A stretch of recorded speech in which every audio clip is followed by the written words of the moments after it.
This is Geek Gab with your host, Daddy Warpig. We are back, Geek Gab, for Monday, June 22nd, 2026. We have got a fabulous show for you today, and I promise you, I may say that more than once prior to today, but this is absolutely true. We have Marine author and Army man Daniel J. Davis on the show today, talking about his upcoming appearance in Battleborn Mag and his upcoming war memoir, War in Pieces. And we're going to get to that right quick. But before we do, I had one small bit of news that I wanted to cover really quick. Recently, yesterday, the day before, there was a piece of news that broke talking about the new Blood Rain Stellar Eve game that users of the Reset Era forum were reporting it to Visa and MasterCard because they were saying that the main character was too young, that she was too young, that in fact she looked like she was underage.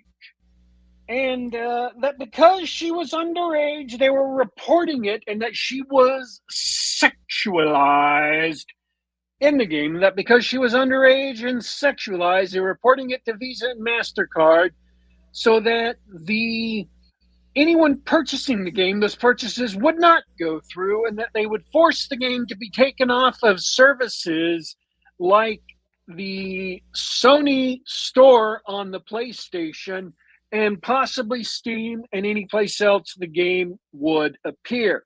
However, this blew up big. It went all over the place. A lot of people commented on it. However, I have ran across a YouTube video where someone looked into this deeply, went through the entire thread. Now, there is apparently, based in Reset Era, a group that focuses on doing this. This is their entire raison d'etre. So it is not an unreasonable expectation that they would do this. It is something that they have done before. They have an organized group that goes out and does this, reports games that they find politically objectionable so that they can have them taken down. However,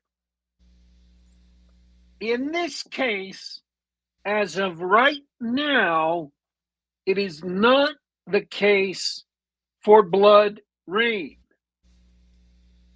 And I just want people to, I posted this to my Twitter account.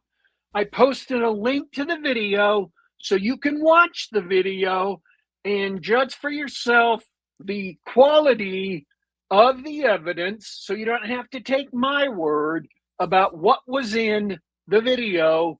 You can look at it. You can look at the evidence he's presenting. You can verify for yourself. And you don't have to worry about basing it on hearsay from me. So my recommendation is, once you've verified what's going on with this story, is just not to pass it along anymore. And I understand that this is just me trying to clean up something with a little broom after something exploded big and threw feathers all over the world. The reason why I'm doing it is because I retweeted someone who was talking about this story. So, having contributed to this in my own little way, I'm making an effort by tweeting it out on Twitter and talking about it on this show. I'm making an effort to clean up my little part of the mess as best I can by sharing the truth. So That's the news for today. The Reset Era story is so far untrue. Now, maybe this group might organize something when the game is actually released or close to the game being released. That's eminently possible. They have done things like this before. But as of right now, it is untrue. And again, I urge you to go to my Twitter account, Daddy Warpig, at Daddy Warpig on Twitter, x.com, X, the everything app. Check it out. Verify for yourself. Check out the link and get the information for yourself. Don't depend on my hearsay.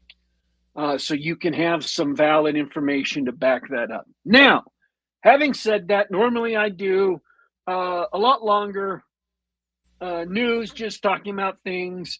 But I decided for today, let me tell you the story. Twitter's new algorithm sucks. It is badly broken.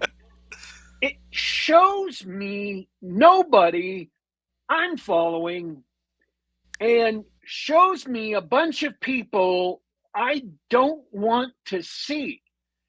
And this last week, it has been showing me the same video posts multiple times. It showed me 4 or 5 posts 2 or 3 times, 2 days in a row, and then one post it showed me 5 times between 2 days and 4 times within an hour. 4 times in the same hour. The same post with the same video. In other videos, it showed me 2 times in an hour and 3 times in an hour. And these were not multiple posts by the same account. These were the same videos. It just kept feeding me again and again and again. And I am fairly sure, call me crazy, I am fairly sure, with the last time I checked, 300 million users, that there are more than 5 video clips posted to Twitter between 2 days. I admit, I did not check the numbers on that. I did not research that figure before I came on the show. But I'm just going to say, I'm pretty sure on that. Pretty sure that's the case. So I didn't need to see the same clip 4 times in the same hour. That being said, one of the things I did not see was today's guest, who I've been mutuals with for several years now. And one of the things I did not see from today's guest was an entire thread of him relating various publications of poetry, excerpts from his upcoming war memoir, the things I announced at the top of the show. And so I got peeved about this. And so I retweeted I read all of the ones I had access to, and I retweeted them. And then commented on them because I was irritated at Twitter. And I was so irritated at Twitter that I realized later, like several hours later, when I went back, that one of my sentences didn't actually make technical sense according to the English language. And I understood what I meant, but I didn't think that anyone who spoke English could understand the sentence. That's how angry I was, is that I was torturing and twisting my words. I was so angry. In any case, the next thing I did the day after this uh, was somebody impugned my desire to support independent authors, and I mentioned in the reply, "Oh yeah, I need to ask a couple people to come on the show," and I tagged our guest into that thread, and I had not yet asked them, and so which was kind of embarrassing because I had thought of asking them, and then I mentioned to someone else that I needed to ask them, and I tagged them in, but I actually had not yet asked them. So I was actually the last to know. you were the last person I mentioned the concept to. Yes. So, author Daniel J. Davis, I asked him to come on the show. And despite being the last person asked about whether or not he wanted to come onto the show, he agreed to come onto the show. So welcome to the show, sir. Thank you so much for having me, Warpig. You've always been such a tireless supporter of us indies and just, little guys getting started out, and just, thrilled to be here. So I loved both of your poems.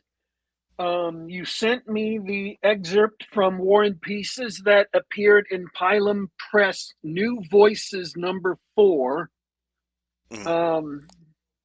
And I read that, and I thought that was fantastic.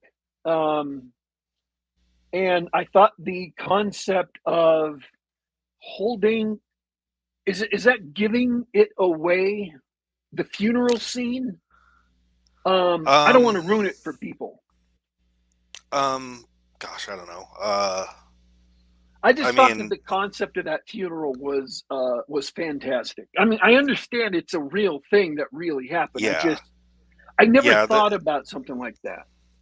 It's a very common thing among EOD teams. It's not much of a spoiler to say in this incident, an EOD robot gets destroyed. And it's not an uncommon thing on EOD teams at all to treat it like one of the team, treat it like one of us, treat it like, it's a very common thing. I mean, I was not EOD. I've got to state that up front. I was embedded with an EOD team as an investigator. I was doing something called a weapons intelligence team in 2008 on my third tour, and I'll explain what that is a little bit later on down the line here. But when an EOD team loses a robot, sometimes they will do this, where they hold a little funeral for it, as if one of our own didn't make it on the team. I can't really articulate why. Looking back 20 years later, I guess the easiest thing to say about that is there's this sense that it could have been one of us, or one of them, I should say, with the EOD team. If there's a sense where it could have been one of them, then the robot took your place. Well, you need to honor that robot. Because there was somebody there. There was somebody watching. Yes. Waiting. Yes, in this particular incident. Waiting for somebody on the team to get close. Absolutely. Yeah. The EOD team lead on this incident, he figured that out by examining the scene, examining the device. Something about it set his alarm bells off, and he figured there was an unseen receiver on it, which meant that it had a redundant, kind of a redundant trigger. And with that redundant trigger, somebody is observed, that told him, logically, someone was observing, somebody was waiting for us. So the robot as it was manipulating the device. I don't know what made the guy trigger it. I don't know if I don't know if the robot accidentally triggered the device, accidentally triggered it while it was manipulating. But for whatever reason, had it gone according to this guy's plan, one of the EOD techs on the team I was attached with absolutely would have been killed that day. And what happened to me at that moment as I'm reading the story? I've read a lot of history. I've read a lot of horrific things about history. Like I think it was the Mongols. They took a city who had killed some of their soldiers, and they marched everybody out, saved a bunch of the artists, and then each of the Mongol soldiers had to kill 400 people by hand. And I've read about I don't remember if it was the Huns or the Mongols, where they laid a bunch of enemies down and stuck wood on top of it and had a party on top of the wood while their enemies were dying of being compressed. I've read about things that happened in Bosnia and Serbia. I am not naive. I am not unused to human barbarism. But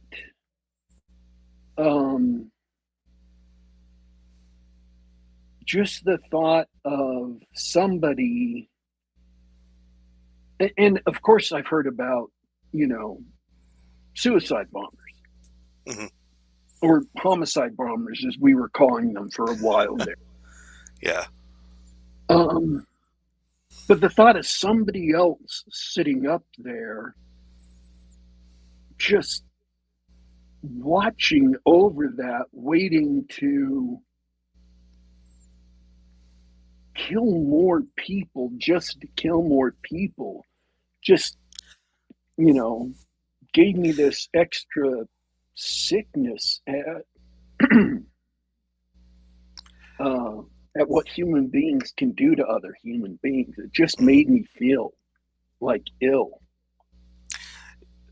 And that was a fairly common tactic. So for those of you following along who haven't, in case you haven't read the story yet, the story that appeared in Pilum is called "These Are the Dead Man's Eyes," and it details an incident where we were called to the scene of a suicide bomber who failed. And we were basically trying to handle the device off of his dead body, and when it goes off, it's about me processing the scene after that. But to get back to what you were just saying there, Warpig, as far as that guy watching and waiting, it was a very common tactic for the insurgents at the time. This was around 2008 in Iraq. A suicide bomber would sometimes have a redundancy where somebody who was in that bombing cell or in that insurgent cell would have a second control in case the bomber got cold feet, in case he decided to turn around and walk away from the target. His handler could trigger him remotely. It's and I'll be honest, I don't know that if it was I don't think it was solely from the thought of just that happening that gave me that emotional reaction. I think it was from the quality of the writing and the way the story built up. So I think you were very successful at making that chilling, making it clear what the stakes were, and getting that to the point where, even though I'm used to a whole lot of stories about human barbarism, to where that made an emotional impact. Well, I'm glad to hear that, because really that is the goal that I have when I sit down, not just to write that piece, but to write everything that is in this upcoming book that I call War and Pieces. And you've got books written by historians, you've got books written by the high-level commanders, you've got books written by that that tell the big picture, or will give an order of battle, or even books that will give like a really intimate portrayal of what it's like to be, at the squad level. Bing West is fantastic at that with his books. I wanted to take it a step further. I wanted to write a book solely about what it's like to live with the memories of this stuff 20 years later. And that's where the title War and Pieces comes from.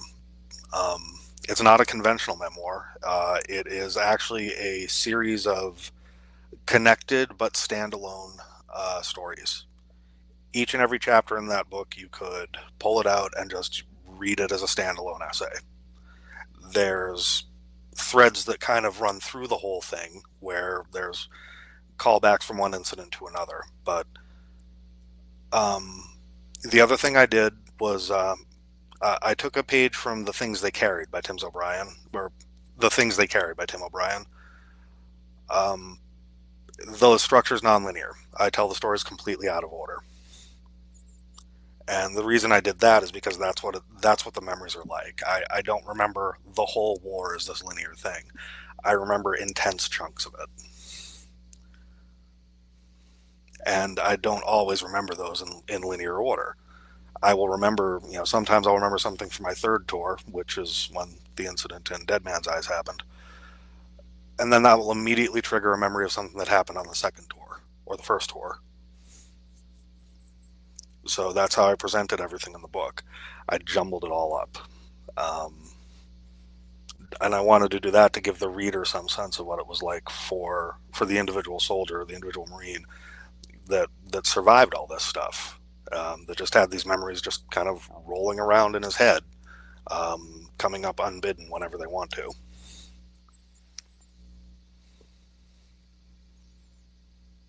It's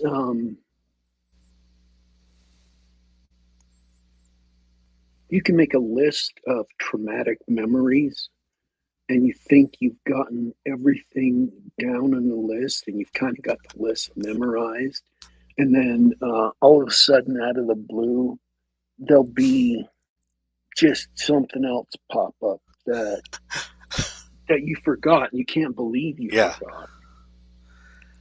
It's funny you say that, because that was exactly my process at the beginning. Was just making a list. So to rewind a little bit, prior to writing this this nonfiction, this memoir, I had written science fiction, fantasy, a lot of humor pieces, things like that. All of those are available right now in a short story collection that I take off the name of my twiddle hander. It's called Brain Leakage. And I, for years, just would not write about the war. It was the one taboo subject I would not touch. I consciously avoided that in everything I did. When I finally decided to start writing about the war, a little over a year ago, and I tell the story about why I did that in some detail in the book, but when I started doing that, I ended up in a class. There's an organization called Veterans Telling Stories, run by Mr. Paul Van Dyke, and he teaches free creative writing classes to veterans and veteran family members. So I ended up in his nonfiction class. He had seen me, talking about this on Twitter, and he just shot me a private message like, "Hey, hit this sign up link. I'm not asking you. I'm telling you, you're going to be in my class." So I listened, and I learned so much in that class. And at first it was just, short stories, essays, created, trying to deal with this thing in little chunks. And that's kind of what gave me the idea to follow that structure for the whole book. But so at first it was just essays. I didn't even really have the idea of doing a book. When I got the idea to maybe I should do a bunch of these and put them in a book, I sat down and the first thing I did was exactly what you said. I made a list of memories I had that I thought I could build a story around. Just, these intense memories and these intense moments. And I was like, if I can get 10, I'll have enough for a book. So I spent an afternoon just trying to remember as much as I could. And that was tough because I had spent a lot of time just deliberately stamping some of these memories down and trying to forget them, or at least forget the details. And my goal of hitting 10, I surpassed it fairly quickly, and I keep adding to it every time I remember. I think the list currently sits at 117. Yeah.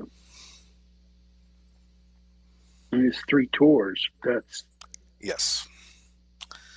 Yeah. So my first 2 tours were in the Marine Corps. I served as a platoon radio operator in 1st Battalion, 3rd Marines Company. I was infantry by MOS.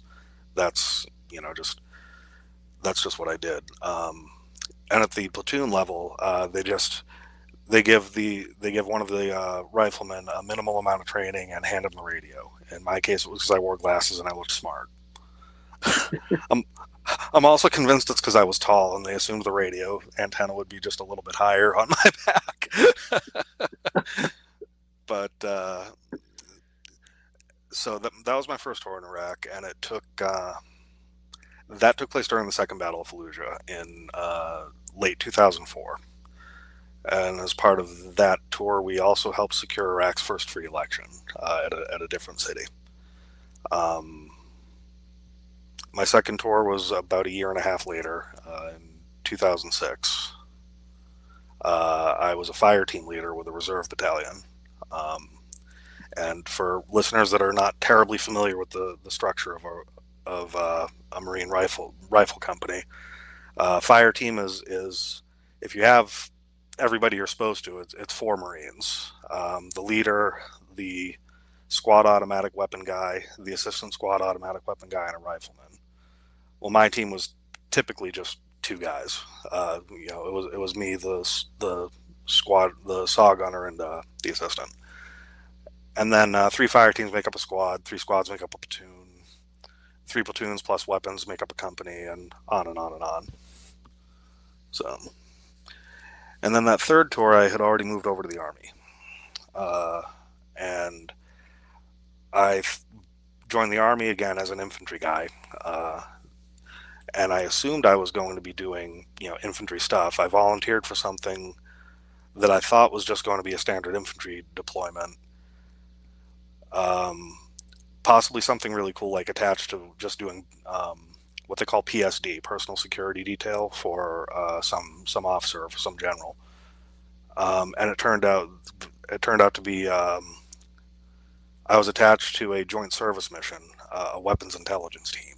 And what that was, it was forensic exploitation of IEDs, IED scenes, IED components. Basically, they took us to Aberdeen Proving Ground and taught me how to lift fingerprints. They taught me how to find hair samples. They taught me how to handle evidence to avoid contaminating it. So for that whole third tour, my primary weapons were evidence bags, tweezers, gloves, and a camera. And that's what I did right up until I that was my final tour, and I got out about a year and a half later. CSI Baghdad. Yeah, CSI Ramadi. Actually, we had that sign on our on our office.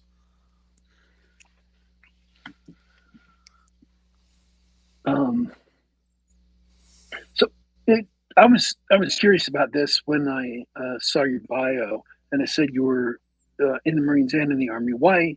What prompted the switch between services? So the short answer on that is I had notions of going career. So I did one regular 4-year enlistment. I got out. I ended up doing an extra year with the reserves as a non-ob or non-obligated personnel, which meant that I didn't owe them 6 years. I could just come and go as I pleased. Um, and after that non-op tour, I assumed I was done. I'm like, I'm not doing this anymore.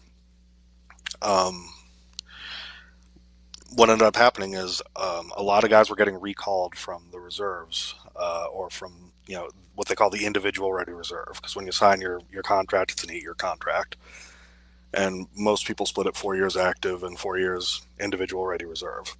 Well, a lot of guys were starting to get recalled out of that in 2007 and sent to go back to active duty again.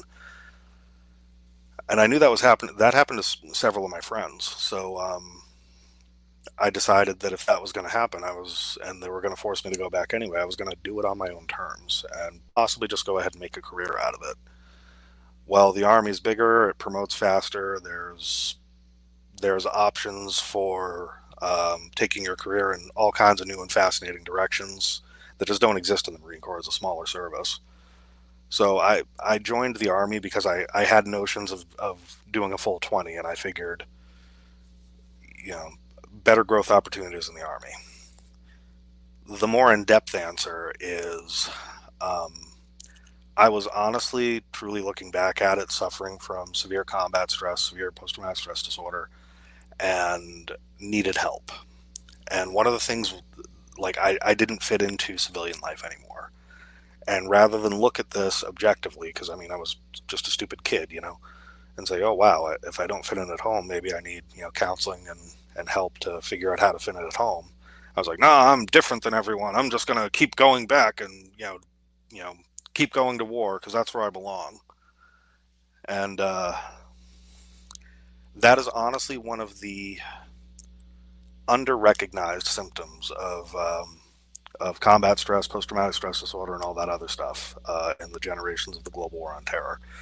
Guys kept volunteering for multiple tours. And one of the reasons they did that is they didn't feel like they belonged at home anymore. Because after everything they'd been through, it was tough to fit in.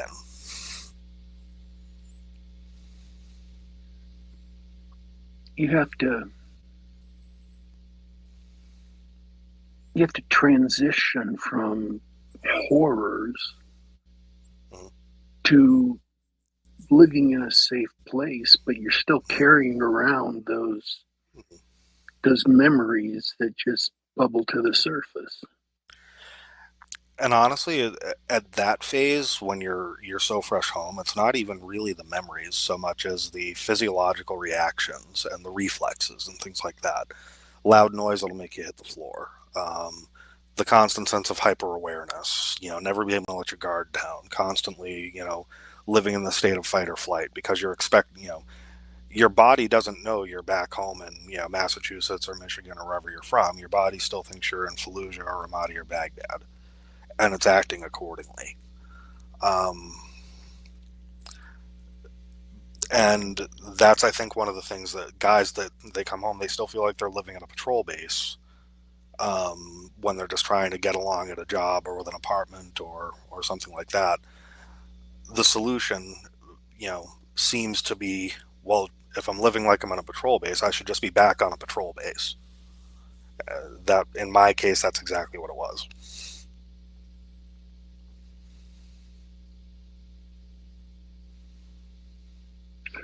If you'll allow me to speak from utter ignorance for a second. Oh gosh, I've been doing it the whole show. Go right ahead. we adapt to the circumstances in which we live in. Mm-hmm. And humans find whatever those circumstances are, they become normal to us. Yes. And our brains, they call it neuroplasticity. They adapt to survive in those circumstances. Mm-hmm. And I'm just wondering if it wouldn't be better if the military wouldn't provide some place where, like a halfway living space where soldiers can de-stress, where they're not under all the stresses of trying to fit in with complete civilian life while they're trying to deprogram from combat life, just a place where they can live and shop and do their normal civilian things before they actually go back out into the world. Like a transition, a place to live in transition, Mm-hmm. instead of just dumping them back out on the streets. And some folks that I know, like I know Jonathan Shea has written about this stuff, and I know his work with Achilles. He wrote 2 books called Achilles in Vietnam and Odysseus in America. Dr. Shea was he was a psychiatrist that worked in the Boston VA exclusively with Vietnam veterans, and he kind of compared their experiences to passages from the Iliad and the Odyssey. And his central thesis was that the Iliad and the Odyssey are both about the various symptoms of combat stress and the things like the rage of Achilles is very analogous to the constant anger that a lot of the troops, the irritability and the anger they're feeling when they get back from the battlefield. But one of the things he said at the end of that book was exactly what you're suggesting there. He talks about how ancient societies had a ritualized system for coming home. It wasn't just, hey, you're on the battlefield one day and boom, you're back on Main Street, USA the next. They worked really hard to have this whole welcome home ceremony, these welcome home rituals that reintegrated their warriors back into their societies. And it's something we are just honestly modern society in general and modern America in particular is just god awful at.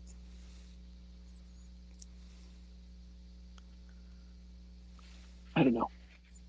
That's just a sudden thought that struck me for a sec. Let's get back to talking about, when is your memoir coming out? That is to be determined. While I was working on it, I had 2 different publishers expressed interest. So it's going to depend what happens with basically which of those 2 publishers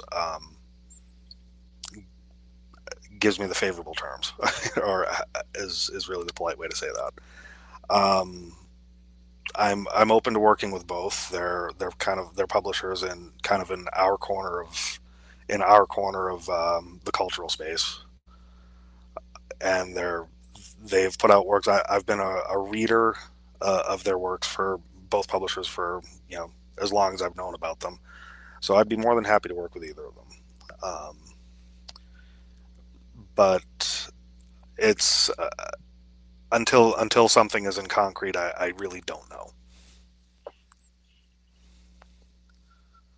Okay. But I will, believe me, I will be announcing that all over Twitter, X, and everything else the second I hear anything. The second I have any definitive word. In the meantime, if anybody at all who's listening here wants to have a rough idea of what this memoir is going to look like, at least in part, Pilum New Voices #4, Prizes is the title. Prizes, Pilum New Voices Volume 4 is where the preview excerpt chapter is available. And Battleborn Mag will have something that's not from your upcoming memoir, but they have a poem in it. Yes, the poem is one of the ones that's already available. It's The Sacker of Cities, so it's actually a reprint. The head editor over there, Mr. Sean Korsgaard, he had run across the poem I think across my Twitter feed or something, and he reached out and basically said, "Man, I really love this. It really affected me in a way that few things have. I'd really like to reprint it." He's a fellow veteran. And it's a poem that I think does speak to the veteran experience. Getting back to what we're talking about with the Iliad and the Odyssey, I drew on those as a metaphor for just that feeling of longing to be back there, and that's a feeling that, being perfectly frank and being perfectly honest, never really fully goes away. The better my life has gotten in the decades since, it's subsided somewhat. I mean, I'm not, grabbing a rifle and, running down to the recruiting office demanding they send me over to wherever we're fighting nowadays. But um, there's still that feeling of just, missing that tight camaraderie and that sense of just being on the edge. Um, that kind of life is intoxicating, especially for a young man. And the older we get, I don't think we ever forget how intoxicating. If anything, the memory of it can seem sweeter because we can kind of minimize the bad times in our own memories a little bit.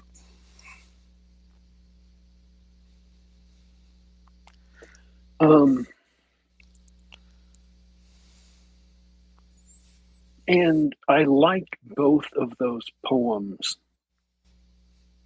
but I definitely thought that the Sacker of Cities hit harder. Personally, so did I. Of the two, that's really my favorite. Now, I can talk a little bit about those. Those both appeared in an online journal called the Journal of Expressive Writing. And the editor in chief over there is a lovely woman by the name of Jennifer Minotti. And the thing that Journal of Expressive Writing does that no other um, literary journal or poetry journal or anything that I've ever seen does is their work exclusively comes off of prompts. They have a list of 13 prompts, and they encourage you to just read the prompt and bash out something in about an hour or 45 minutes or 2 hours or something like that. And something that just thematically ties to that prompt, and then send it to them. And you have to, in your submission, you have to say what prompt you're working in. The very first one of those I did was Ask Me What the War Was Like. And the prompt was very simple, it was just ask me. And so for that one, I decided the beginning of every line was going to just be those two words, ask me. And, kind of a question and answer each one down the way.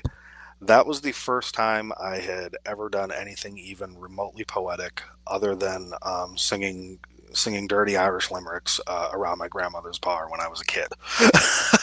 So, uh, um, Sacker of Cities was more conscious. Like I used rhyming couplets. I paid closer attention to matching the cadence and the rhythm of each line.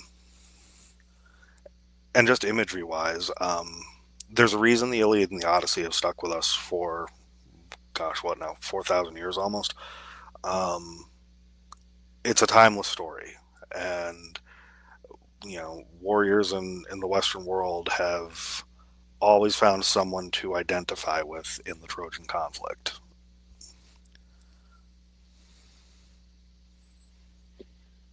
It is. Um,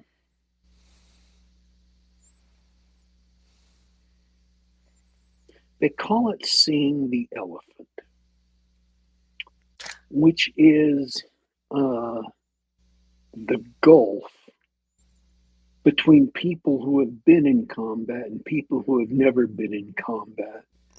Um, and there is just, and it's not the only thing that's like that. There is just some experiences that you can't ever know what they're like without having experienced them. So being in combat one is one. Sex is another one. Very much so. I think David Grossman calls the majority. Now, mind you, he was writing in his book On Killing, back in the 1990s before the global war on terror kicked off. But he was talking about the psychology of killing, and he said, for most people who live in the modern world, this is this is a field of virgins studying sex. Um, but as far as the talking about, like, seeing the elephant and the experience, these experiences that it's hard to understand until you've had them. The other thing that I need to point out about War and Pieces is my goal with writing this, my target audience with writing this book. This is a book aimed at the family members of veterans. Um, ex- Very explicitly, when I sat down, and one of the things I learned in that class from Mr. Paul Van Dyke there, um, he had a guest lecturer come in, and the guest lecturer, gosh, the guest lecturer, he said something about, like, you always have to, when you sit down to write, you have to have your ideal audience in mind. Who are you writing this to, and who you're writing this for. And that was something that I wrote up on my whiteboard in my office, and I just kind of consciously looked at every time I sat down to write. And my goal here is to write the story for our wives, our children, our brothers, our sisters, our cousins, our parents. This is a book for everybody that sent a loved one off to war and wondered why he came home different. And it's a book just full of the stories that those guys don't tell. For me, I wouldn't tell them for 20 years. If you didn't know me, and I mean know me, you had to be somebody in a very tight, very select circle for me to open up about this stuff at all. And that circle consisted of my wife, a handful of very close friends, and mostly other guys who were there. um, so, but at the same time, that silence about this stuff contributes to the misunderstanding of what it is like to send our children off to war. And I want to break that down a little bit, as much as any one person can. I want the people who wonder why their loved ones came home different to have at least a slight understanding of why, and what they're seeing when their eyes kind of take on that 1,000-yard stare. I've got a relative who is in an MOS that I can't mention, but it wasn't infantry. So he wasn't, deployed in direct combat operations, but they still were in a place where they would come under fire. That was that was almost every place over there, really. Yeah. And he just, I can tell he is carrying stuff that he just, right now with where he is, he just, I don't think he can yet talk about it. There are just some things that that he can't even enjoy in his fiction. I mentioned was a Galaxy's Edge to him, and he can't even read books like that because brings it back for him. Yeah. I mean, I understand, and I think, again, I didn't start writing about this stuff I only started writing about this stuff a little over a year ago, and maybe about a year before that, I finally started to watch old war movies and read a handful of nonfiction books and military accounts and things like that. So for 18 years straight, I wouldn't engage with this stuff at all. And in some levels, I think that was harmful. I think long term, that's harmful. I think you do have to eventually turn around and reckon with it again. You can't lock this stuff away forever. Sooner or later, it's going to bubble up on you. I I think there's a lot of people out there who would try and go in and rattle him and say, you know, you have to do this. Um, I think each person uh, has to come to that realization themselves. That's why I haven't tried to force them Mhm. to talk about anything. I mean, And I ate at his house on Sunday, but you know, and so I can see it when he's talking to him. He's always quiet, and he other than to talk to his kids and stuff, but he never talks about anything. hmm. um, And I mean like yeah, anything in his life. He yeah. not military stuff. And I So, um, and one of the things I want to say here, mainly for the benefit of folks that are going to be watching this later, that again, and yourself here, who have relatives that may be struggling. A lot of veterans will not go to the Department of Veterans Affairs. There's this notion that they're just going to pump you full of pills and dope you up and shuffle you off in a corner. There is another organization that is attached to the Department of Veterans Affairs. It's called the Vet Center System, and originally it was an independent. It was an independent organization. It started after Vietnam with a bunch of veterans that just kind of got together and they started just having rap sessions, they called it, where they would just kind of get together themselves with nobody else around and just kind of talk about what they'd been through because nobody else was going to understand it. Even other veterans and either other veterans organizations were really not helpful to the Vietnam generation at first. There's a lot of stories about them kind of coming home and kind of being driven out of American Legion halls and VFWs because the World War II vets there didn't want the guys that the losers, the guys that lost their war. They didn't want those guys around. Um, so the Vietnam vets were kind of they had to come up with a solution on their own. So they started these rap sessions and at these impromptu places and strip malls and church basements and stuff like that. Um, until they eventually kind of built up some momentum. Some of the veterans started going and becoming licensed clinical social workers. Um, and the process got a little more formalized. But the advantage to the vet center for any veteran that's been afraid to ask for help, first and foremost, is they do not medicate. There's no doctors that can prescribe medications on staff at a vet center. It's all counseling.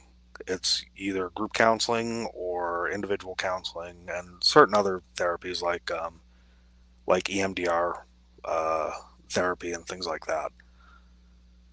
Um, the other thing about it is confidential. Um, even the way it was explained to me is even the larger Department of Veterans Affairs does not have access to the mental health records at the vet center, and this was a good thing for people that were in things like police departments and jobs that had security clearance issues and things like that. It was a way for them to get help without potentially losing their clearance because somebody was putting them on an antidepressant. Um, a lot of the staff there are either family members of veterans or veterans themselves. So, for your family member, if he needs some help, and anyone else out there listening has a family member that needs some help, if you're afraid to go to the VA, I urge you to at least find your local vet center and talk to them.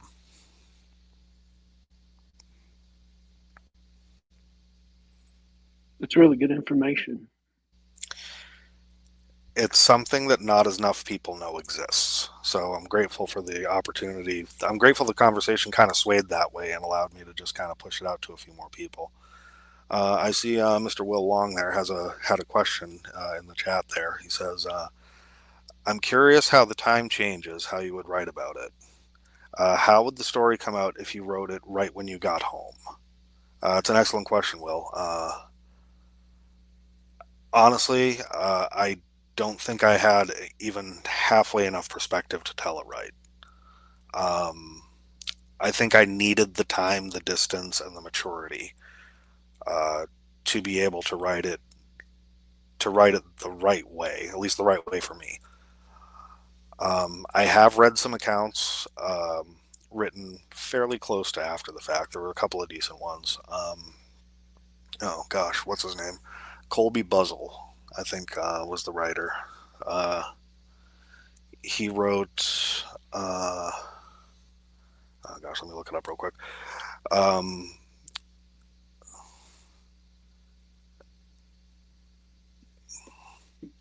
I There was a book by Charlie Moose. oh yes, that was written. That was a guy in my battalion. Um, I'll talk about that one in just one second. But to my knowledge, that one was written at least 10 years after the fact. Okay. Colby Buzzle, My War, Killing Time in Iraq, which that actually started as a series of blog posts that he wrote while he was downrange. So that was him writing about his experience, not even just when he got home. That was him writing about his experience while he was still having it. It's a really great, really raw book. Colby Buzzle is a very funny writer. The absurdity and the humor comes through a lot in that case, as well as some of the more intense stuff. Um, I couldn't do what he was doing. Um, a lot of the things I'm writing about, they were very painful and very raw for me. There are some memories that simply, I mean, there's memories that never made it into the book, and there's memories that never will make it into the book. They won't make it into any future book either. Um, so I admire guys like Colby Buzzle that actually could do it. Um, Lava Dogs by Charlie Moose, Warpig, that you just mentioned. Uh, that Charlie Moose, he's since come out and taken ownership of the pseudonym, so I can tell you his name. His name is Nick Misiano.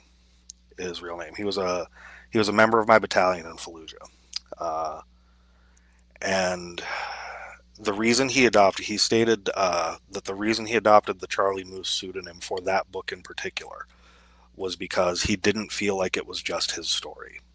He felt it was the entire company's story, the entire battalion story. So he wanted to take a pseudonym that kind of depersonalized it for himself, um, and kind of gave it to the whole battalion as a whole. Um, but he has since his other book there he's got a book of poetry called Poet Didn't Know It. Many of those poems, if not all of them, have also appeared under his real name in the Anthologies of Poet Warrior series by Dead Reckoning Collective. And incidentally, those books are fantastic. If you have even the slightest liking for poetry, everyone who publishes, they're all veterans, uh, and they've started writing and publishing poetry as a way to kind of cope and to kind of put it all together and to kind of make some art out of their experience. And I mean, just some of the most wonderful poetry I've ever read in there. And I will freely admit I'm fairly new to poetry, um, and actually it was a Dead Reckoning Collective book that got me into poetry, because I could never really understand it. Again, aside from the aforementioned Irish limericks and dirty limericks and stuff when I was a kid, I really couldn't grasp it. Um, Reading war poetry made me really see how it all worked. It was using beautiful language and beautiful metaphor to describe something so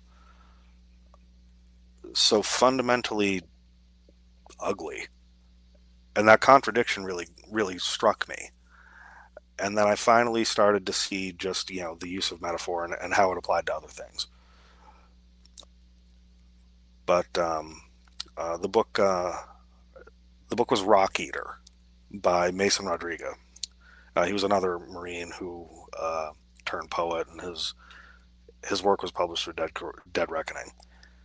After I read that, I moved on to the War Poems of Siegfried Sassoon, the work of Wilfred Owen, and it's just basically I'll snatch up any book of war poetry I see nowadays. I did have one question about that. Sure. I've heard that the one person who didn't go to war, who understood what it was like, was Rudyard Kipling. Have you ever read any Rudyard Kipling?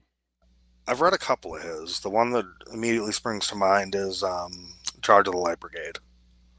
And I'll be honest, having read that one, it surprised me when I learned he hadn't been to combat or hadn't been to war. He's just got this wonderful knack for capturing some of the fatalism of it, and honestly the futility of it.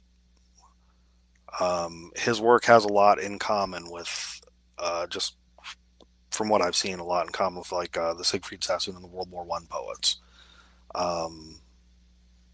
This kind of sense of like, what the hell was it all for? I've only read one of those in my English class, which is Dulce et Decorum et Pro Patria Mori, but that one sticks with you. Mm. And the English version, the English name of that is "How Sweet and Fitting It Is to Die for the Fatherland."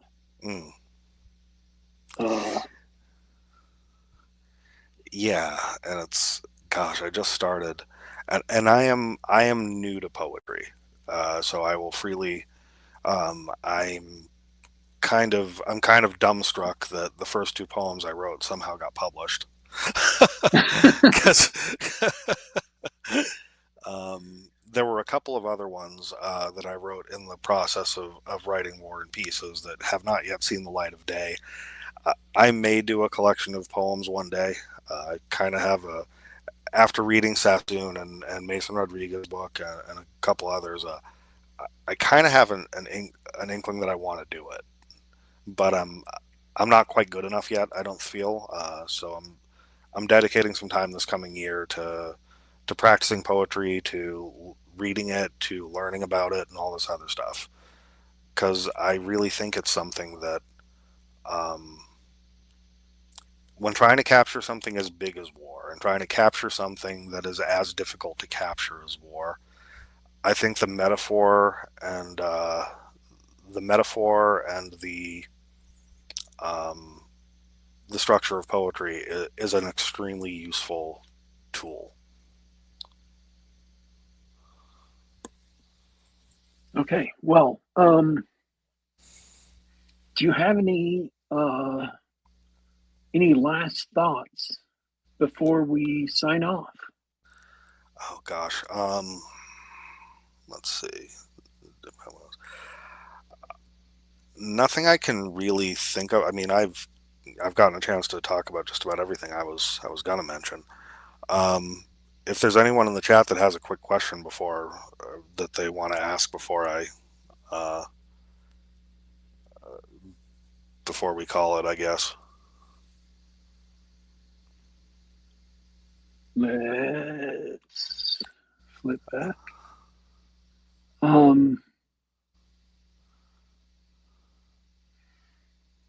Doesn't look like we have any immediate responses. Okay.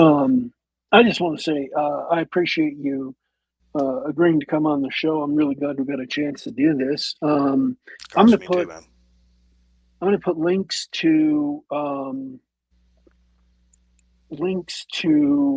the Pylon Press and the two poems in the online magazine in the description of the show. They're not there right now, but after the show is over, I'm going to put those in there so people can go check those out, and also put a link to the brain leakage book so that they can check out your short story collection. And You will get tonal whiplash if you read one and then the other. my fiction work is almost nothing like what I've done for my nonfiction. A lot of humor, a lot of lighthearted stuff, a lot of absurdity, and then it's like and then I do that. Well, I mean, you read These Are the Dead Man's Eyes, so you've got a kind of an inkling of what War and Pieces is actually going to be like. So. Yeah, because Brain Leakage, the book, was before you started writing about war. Yeah, my very first fiction pieces, and it's previous.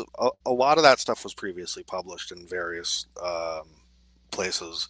Writers of the Future, Volume 31, Mike Resnick's old Galaxy's Edge magazine, Unidentified Funny Objects, and again, that was all written from back when I was consciously avoiding war, and I think one of the things I was doing.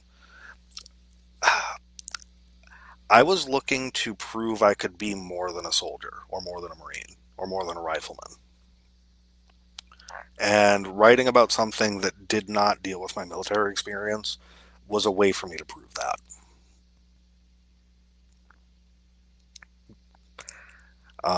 There were unconscious reasons too, but that was the conscious reason.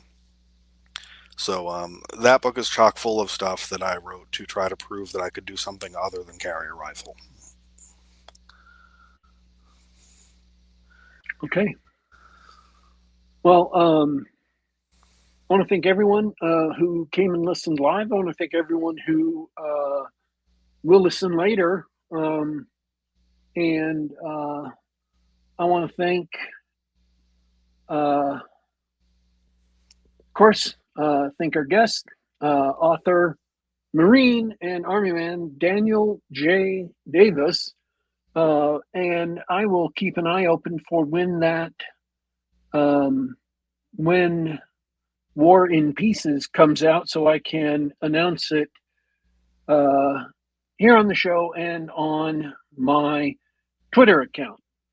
This has been Geek Gab for Monday, June 22nd, 2026. We are signing out for today, folks. But don't you worry. Don't you fret. We will be back. Thanks for having me, brother.